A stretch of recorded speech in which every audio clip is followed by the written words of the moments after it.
Thank you very much. I welcome you all here, those who have been introduced, and distinguished members of Congress and military leaders, and veterans, and others who are in the audience. Today I am announcing the normalization of diplomatic relationships with Vietnam.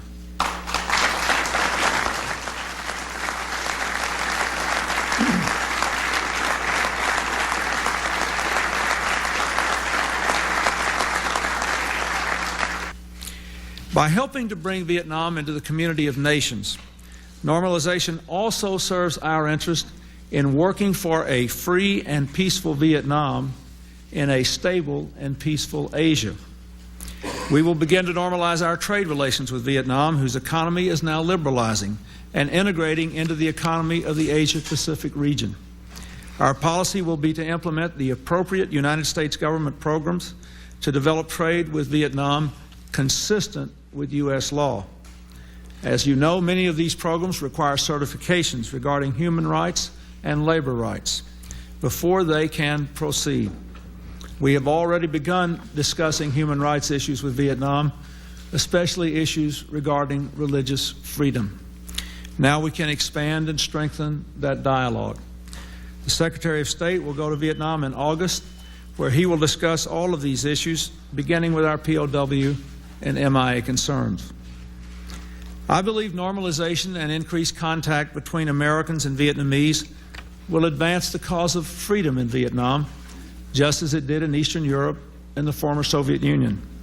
I strongly believe that engaging the Vietnamese on the broad economic front of economic reform and the broad front of democratic reform will help to honor the sacrifice of those who fought for freedom's sake in Vietnam.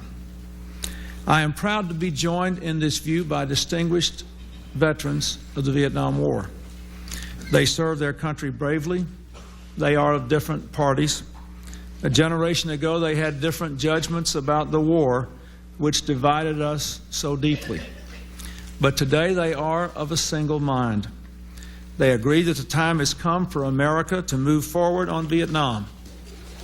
All Americans should be grateful, especially that Senators John McCain, John Kerry, Bob Kerry, Chuck Robb, and Representative Pete Peterson, along with other Vietnam veterans in the Congress, including Senator Harkin, Congressman Colby, and Congressman Gilchrist, who just left, and others who are out here in the audience, have kept up their passionate interest in Vietnam, but were able to move beyond the haunting and painful past toward finding common ground for the future.